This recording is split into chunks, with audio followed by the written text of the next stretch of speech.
I am Jim Collison, live from the Gallup studios here in Omaha, Nebraska. This is Gallup's Called to Coach, recorded on February 14th, 2020.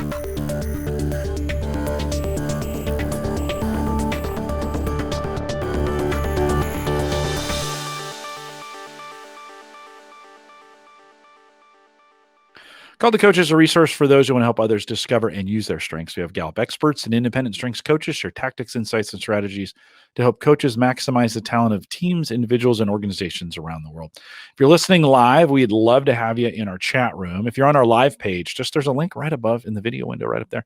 You click on that, it'll take you to YouTube, and there's a chat room that is there. You can log in and join us in the conversation there.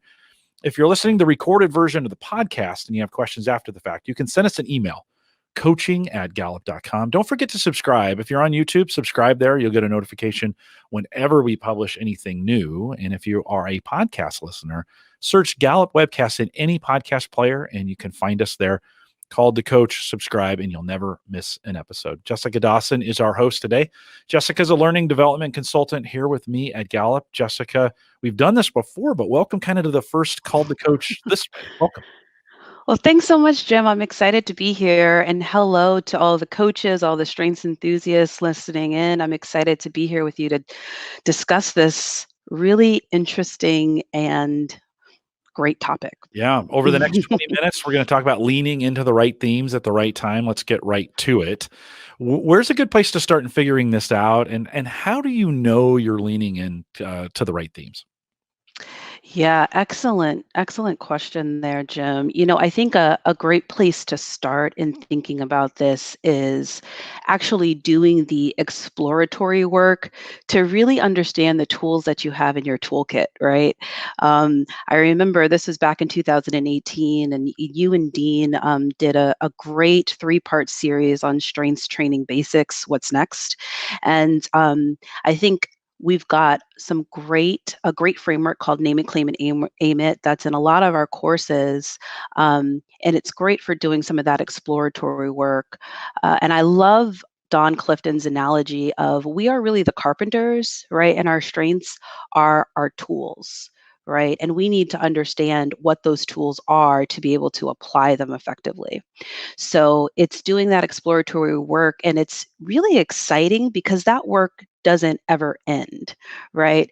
So if you're not familiar with Name It, Claim It, Aim It, it's a developmental process where you start with understanding your strengths and then moving to a deeper awareness and appreciation of your strength, and then actually applying that strength, right? And what I love about the framework is that it's not linear, it's cyclical.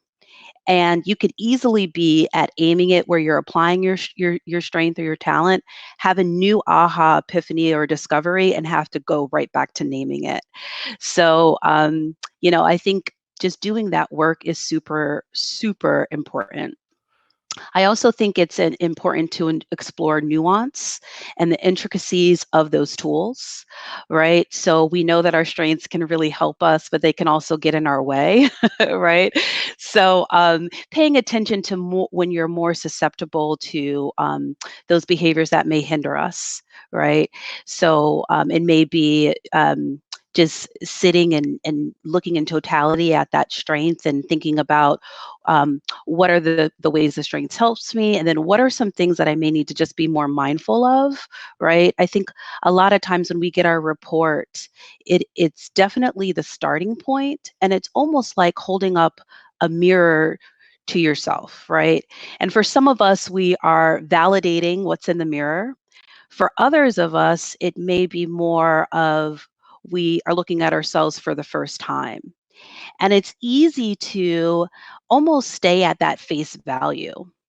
But what the exploratory work really does, it allows you to take that same mirror and angle it and see your strength at a different angle it again and see your strength at another angle, right? So it's a continuous journey. And I think that that's really a great starting point. I've been watching a lot of YouTube videos recently, and especially in the DIY space. And, a lot of the times when we think about the tools that we use, I like to watch people build things, and they're constantly sharpening their tools, right? And you can tell, and they can tell when something gets dull. And, even before the conversation today, as we were prepping to come on live today, you and I Mhm. were going through that exercise. I've been a Gallup almost 13 years now, and you would kind of think I would know, but you were quizzing me before. You're like, "Oh, where's that coming from? And why do you do that?" And Yeah. we were kind of having this conversation, right? Kind of back and forth. This is one of the things that lots of times people ask, how do you keep strengths going? Well, in Mm. organizations, and you Mhm. have to, I think you also have to keep talking about them. You were, using the mirror analogy, you were asking me to look in the mirror as you were Yeah. quizzing me about these, right? You had this kind of curiosity about me. We know each other. We don't work together as often as maybe Mhm. some other folks, but I love that idea of you bringing a mirror up to me just in a conversation of saying, "Oh, where is that coming from, or how are you using that?"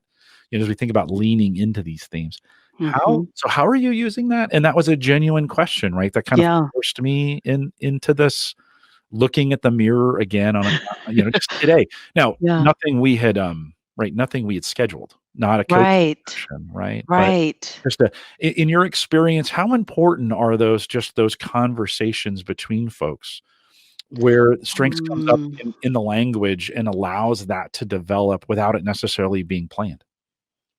I think it's extremely important. I think part of the exploratory work is staying curious, and those questions enable for someone to go deeper, right? And it also allows for you to strengthen the relationship that you have with that person. I know in the next part of this two-part series, I am gonna talk about the fact that strengths develop best in relationship with other people. It's one of the strengths catalysts. Don Clifton talks about that in the book Soar with Your Strengths. So that back and forth, just dialogue, are great ways to kind of go down the rabbit hole on Yeah, on your strengths for sure. And yeah, and I love your call out of I didn't even realize it, but I guess I was kind of holding up the mirror yeah, no, you to you you. you Yeah. definitely were. I think we realized this on Theme Thursday, how important you say, we say stay curious, right? How important is the emotional connection to these as Mhm. well, even in the workplace? S- s- um, The emotional connection is huge. Our emotions are really our guidance system. We know from a senior scientist and emeritus that used to, be a senior scientist here at Gallup, Dr. Daniel Kahneman, through his research, that we are more emotional than we are rational as human beings. Even those human beings that like to think that they're really rational and not logical, at the end of the day, when you make a decision, it's emotionally rooted more than it is rationally rooted, right?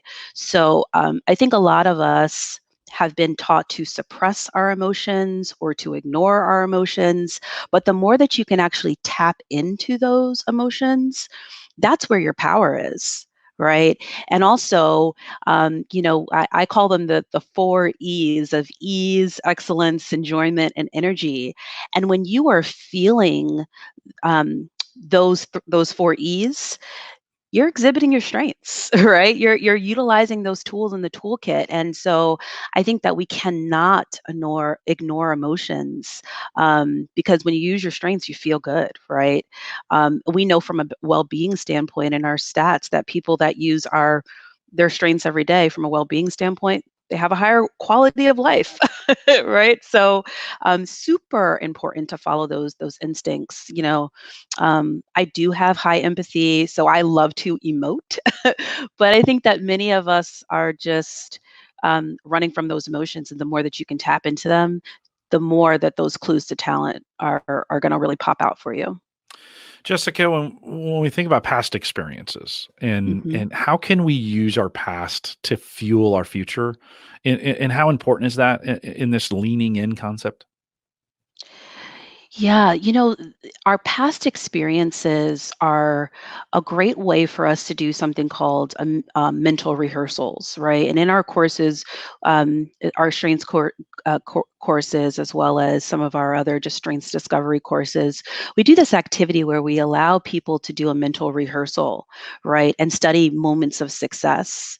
And Studying your successes, you actually transcend back to that moment in time and relive the emotions, you relive that success, and it's a very powerful way to be able to understand, when am I at my best, and also how do I recreate more of those successes, right? So in terms of this, just this question of, leaning into the right strength at the right time, your past successes will give you a lot of the intel and the know-how to be able to repeat it.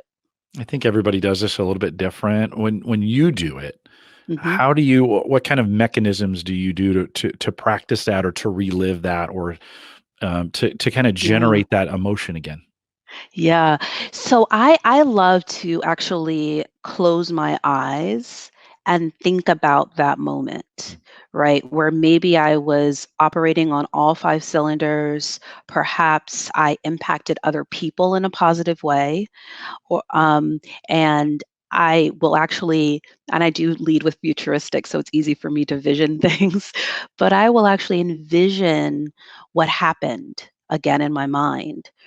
And I think once you envision it, it's then good to talk about it, right? So there's something very magical that happens when you're able to say out loud that vision that you have in your mind, and you're able to either talk about it with a coach or talk about it with someone who knows you well. The coach is likely going to be really great at prompting and asking great questions for you to go deeper. And then those that know you really well, they may actually add more to the story that maybe you forgot or maybe that you missed, right? So that's usually how I do it. Yeah, and I like to, and maybe it's just because I have high communication. I actually like to talk about it first. I like to relive it with people, right? And with Ah. the woo doesn't hurt to Mhm. influence people, right? But I like to Yeah, gather groups of people together and then mhm. relive those moments, For right? sure.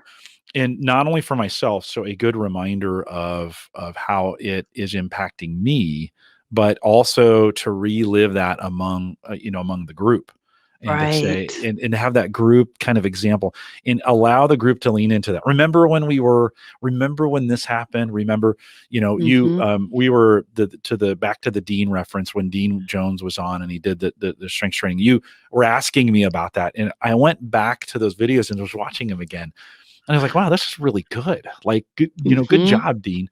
Those are moments to relive, right? And Right. to and I think both individually and in the team setting, we really get this great opportunity to kind of relive those moments. I like to come at it from a I just speak first, right? That just to get Right. that kind of out. I love the fact you kind of bring up as you're leaning into it of finding those individual themes or your own top 5 or top 10 or whatever, right? And say, Mhm. how do I do that? Mhm. How do I remember? Mhm. How do I remember those moments? And then how does the role of a coach play in with this? As we think about leaning in, what can a coach do to help with that as well? Yeah. So, a CliftonStrengths coach, what they can do is, as you're telling that story, you're actually dropping breadcrumbs for the coach, right? So, they're going to be able to hear your strengths and your talent in action, and it makes for great ammunition for those questions that the coach is going to come back with, right? So, it's likely that you can, hear a few talents at play, and if the coach actually opens up with like, what strengths do you feel like were at play? And then maybe you ask, um, you know, to share an observation. Like, I would just want to share this observation. I'm hearing X, Y, and Z strengths. What are you hearing? Right? Mhm. You could do something like that where you're actually able to stretch the understanding of that person in terms of what their strengths are, what their talent is, what was actually happening in that moment. It's a way to kind of almost break down the experience into the elements that led you to that success. Right. And then now if you're working on a goal or if you're working on an obstacle, it's now, how do we take those parallel moments and apply that to this new goal or obstacle, and what strengths can you lean into? Yeah, Right. as we talk about this too with a coach, I think a coach can lead us to and should be opening up those conversations for us to think a little bit beyond what we'd even think. Like we can Right. share those things, but in the conversation you and I had just this morning, it may open some doors. Like, oh, I don't know if I've ever thought of it that way. You asked me a question about my communication. I was like, I don't know if I've ever thought of it that way. And so Yeah. those intentional moments, right, that kind of Mhm. open those doors For sure. to it. This is where I think recognition comes in too, as we think, especially as a coach and as an individual, of those moments. We at Gallup do a lot of this where we give physical representation of something. We call it recognition, but to have those displayed or put somewhere, or I kind of think through. My children all wrote me drops when we were here for a family Oh. camp, and I've Mhm. put those intentionally within eyesight. I can see them as I look Mhm. through my camera here, as that moment is a reminder, right? As a Mhm. reminder to me, and not only to me, but maybe even in moments in coaching moments. Mhm. Okay. So as we think about this idea of getting it right and turning these natural tendencies, right? So Mhm. we have these talents into deliberate behaviors. Mhm. Give me some insight. Like we say that, but how do we actually Right. see that being done? Like, how do we actually do that? Yeah, well, there's a couple of different ways that you can think about doing this, right? In addition to everything that we've talked about, where you can actually get real tactical, right? So there's a concept called a theme intervention, and you could think about it as a framework to be able to actually put a strength towards a goal. And where you start is with the end in mind. You start with the goal. You start with why it's important to you. You start with what's going to be the benefit of attaining the goal, right? And really get clear on that. And then you actually will look at what you have in terms of your tools. So you're going to look at your strengths, and I always suggest that people look at their top 5, top 10, even, so that you can get the full picture of what's in your toolkit. And then you're going to actually start to think, what is the strength that if I really focused in on it could help me to close that gap, Mm, right? So you're going to choose or select that strength. And then you're going to actually put in the steps that you need to take, utilizing that strength to put it into action, right? And I always encourage people to have a measurement, mm, right? So how will you actually know that you're getting better? So what if it's a quantitative measurement, that makes it a little bit easier. If it's a quantitative measurement, what will be the evidence that you're actually closing the gap on where you'd like to be and where you are now? Right. So I think the theme intervention is a great way to do that.